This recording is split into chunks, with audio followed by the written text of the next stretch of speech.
আসসালামু আলাইকুম সুপ্রিয় শিক্ষার্থীরা, আমি 2026 সালের চতুর্থ শ্রেণীর প্রাথমিক গণিত বইয়ের অধ্যায় 5 পৃষ্ঠা হচ্ছে 69 এর 3 ও 4 নং অঙ্কের সমাধান করব। 3 নং অঙ্কে বলা আছে খালি করে ছোট নয় ও বড় নয় চিহ্ন বসাই। 3 এর 1 নং এ যে অঙ্ক আছে দেখো 65 খালি ঘর 56 যোগ 7।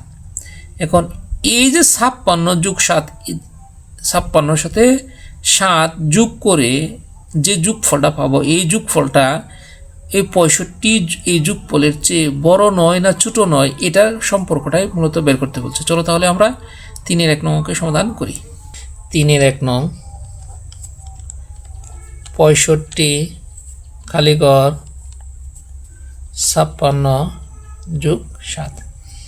এখন আমরা বাদ দিব, কিসের জন্য বাদ দিব? যেহেতু এখানে খালি ঘর আছে, তাহলে আমরা এখানে লিখব 65 খালি ঘর 56 সাথে যদি আমরা 7 যোগ করি তাহলে হয় 63।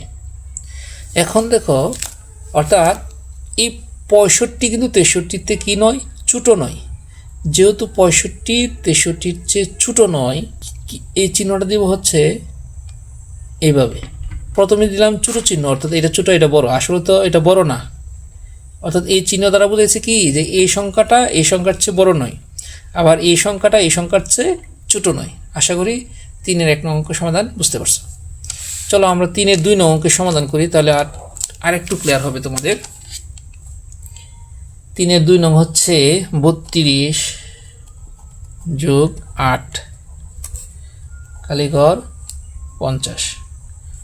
এখন আমরা কি লিখবো? বা লিখবো। এখন দেখো 32-এর সাথে যদি 8 যোগ করি তাহলে কত হয়? 40 খালি ঘর এদিকে দিব 50। এখন দেখো এই 40 কিন্তু 50-এর চেয়ে কি নয়, বড় নয়, এবং 50 40 চেয়ে ছোট নয়। তাহলে চিহ্নটা কীভাবে হবে? এভাবে হবে। প্রথম এটা বড় চিহ্ন দিলাম, আসলে এটা বড় দিলাম আর এটা ছোট দিলাম, কিন্তু আসলে কি নয়, এটা 40 50-এর চেয়ে কি নয়, বড় নয়। এই যে চিহ্নটা দিলাম, অর্থাৎ 40 50 থেকে বড় নয় এবং 50 40 থেকে ছোট নয়। এই যে চিহ্নটা আছে, এই চিহ্নের এই পাশে বসে ছোট সংখ্যা আর এই পাশে বসার কথা বড় সংখ্যা, কিন্তু না আছে নর্মালি এদিকে ছোট সংখ্যা, এদিকে আছে বড় সংখ্যা। তো এর জন্য এই চিহ্নটা দিয়ে আমরা এভাবে কেটে দিলাম। মানে কি, এই যে এদিকে এই সংখ্যাটা যে আছে 50 থেকে কি নয়, বড় নয়, আবার এই 50 যে সংখ্যাটা আছে এই 40 থেকে কি নয়, ছোট নয়। আশা করি বুঝতে পারছো তোমরা। আমরা এখন 3 নং অঙ্কের সমাধান করব। 3 নং অঙ্কে বলা আছে 15 গুণ 5 খালি ঘর 85, বা 5-এর সাথে 15 গুণ করলে 5 15 75 খালি ঘর 85। এখন দেখো 85 কিন্তু বড়, 75 ছোট। তাহলে আমরা যদি ঠিক উল্টাটা করব, উল্টা চিহ্নটা দিব এইটা, অর্থাৎ 75 বড় দেখাইতেছি আমি, আসলে কিন্তু 75 85 থেকে কি নয়, বড় নয়। যেহেতু বড় নয়, মাঝে এইভাবে একটা টান দিবা, তাহলে কি হলো, 75 85 থেকে বড় নয়, আবার এই 85 75 থেকে ছোট নয়। আশা করি বুঝতে পারছো তোমরা। এই যে চিহ্নটা দিয়ে দিলাম, এই চিহ্নটা দিব, অর্থাৎ যেটা হওয়ার কথা ঠিক উল্টাটা দেবা, উল্টাটা দিয়ে একটা মাঝে টান দেবে, তাহলেই হবে। চলো আমরা তাহলে 4 নং অঙ্কের সমাধান করি, তাহলে তোমাদের আর একটু সুস্পষ্ট ধারণা লাভ করবা। 94 ভাগ 2 খালি ঘর 45। এখন আমরা কি করব? বা দিব। এখন দেখো 94 যদি আমরা 2 দিয়ে ভাগ করি, দেখি ভাগফল কত হয়। আমরা যদি 2 দ্বারা 94 ভাগ করি, 2 দ্বারা 9 ভাগ করলে 4 বার যায়, 4 দুগুণে 8, 9 থেকে 8 গেলে থাকে 1, এই 4 কেটে নামালাম 14। 2 দিয়ে যদি 14 ভাগ করি তাহলে 7 দুগুণে 14, তাহলে আমরা ভাগফল পেলাম কত? 47। তাহলে 94 2 দিয়ে ভাগ করলে ভাগফল হয় 47 খালি ঘর 45। এখন নর্মালি এইটা বড়, এই সংখ্যাটা ছোট, 47 থেকে 45 ছোট, তাহলে চিহ্ন দিব আমরা ঠিক উল্টাটা, যেটা হওয়ার কথা ঠিক উল্টাটা দিব। কিন্তু উল্টা দেওয়ার পরে আমরা কি করবো? এভাবে একটা টান দিব। অর্থাৎ মানে কি, অর্থাৎ 47 45 থেকে ছোট নয়, আবার 45 47 থেকে বড় নয়। মূলত এই চিহ্নটা দ্বারা এটাই বোঝাইছে। আশা করি তোমরা এই যে 3 এর 4টা অঙ্কের সমাধান বুঝতে পারছো। আমরা এখন 4 এর অঙ্কগুলো সমাধান করব। 4 নং অঙ্কে বলা আছে, দেখো কি কি, এই যে একটা খালি ঘর দেওয়া আছে, খালি ঘরকে অজানা সংখ্যা হিসেবে ব্যবহার করে নিচের বাক্যগুলো প্রকাশ করি।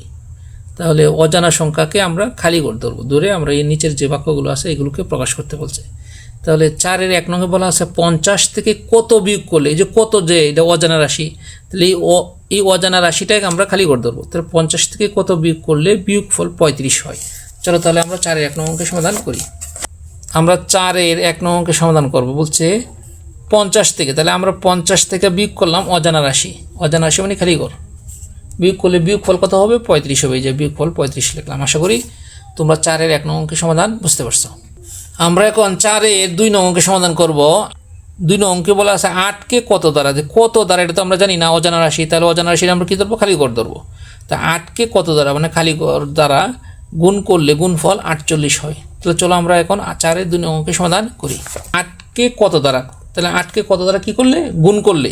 তা 8 গুণ খালি ঘর, অর্থাৎ আমরা অজানা রাশিটা খালি ঘর ধরলাম, গুণ করলে গুণফল কত হয়? 48 হয়। তাহলে সমান দিয়ে আমরা 48 লিখব। এই এতটুকুই, আর কিছু চাইছি না। আশা করি তোমরা এই 4-এর 2 নং অঙ্কের সমাধান বুঝতে পারছো। আমরা এখন 4-এর 3 নং অঙ্কের সমাধান দেখব। একটি সংখ্যার সাথে 12 যোগ করলে যোগফল 180 হয়। তাহলে একটি সংখ্যা কত এটা তো জানি না, তাহলে এটা অজানা রাশি। তাহলে অজানা রাশির আমরা কী ধরবো? খালি ঘর ধরবো। তাহলে 4-এর 3 নংয়ে আমরা লিখবো, যেহেতু অজানা রাশি খালি ঘর ধরবো, তাহলে প্রথমে এলো একটি সংখ্যার সাথে মানে অজানা রাশি ধরলাম, ধরার পরে এটার সাথে যোগ করবো কত? 12 যোগ করলে কত হইব? যোগফল হবে 180। তাহলে আমরা সমান চিহ্ন দিয়ে লিখবো 180। এতটুকুই, আশা করি বুঝতে পারছো। আমরা এখন 4 নং অঙ্কের সমাধান করব। এখানে বলা আছে একটি সংখ্যাকে 15 দ্বারা গুণ করলে গুণফল 270 হয়। তাহলে একটি সংখ্যাকে মানে একটি সংখ্যা কোন সংখ্যায় সেটা দেওয়া নাই, অর্থাৎ এটা অজানা সংখ্যা। তাহলে অজানা সংখ্যাকে আমরা কি ধরবো? খালি ঘর ধরবো। চলো আমরা তাহলে এই 4-এর 4 নং সমাধান করি। 4-এর 4 নং অঙ্কে বলা আছে একটি সংখ্যাকে, অর্থাৎ খালি ঘর, যেহেতু অজানা সংখ্যা খালি ঘর, একটি সংখ্যাকে কি 15 দ্বারা গুণ করে, তাহলে গুণ 15 দ্বারা গুণ করলাম, গুণ করে গুণফল কত হয়েছে? 270। এই যে 270 লিখলাম। সুপ্রিয় শিক্ষার্থীরা, আমি যে এই 4 নং অঙ্কের সমাধান করলাম সেগুলো বুঝতে পারছো। আজকে এ পর্যন্তই। যদি আমার ভিডিওগুলো তোমাদের ভালো লেগে থাকে তাহলে অবশ্যই আমার চ্যানেলটি সাবস্ক্রাইব করে আমার পাশে থাকবা। সকলকে ধন্যবাদ। আসসালামু আলাইকুম।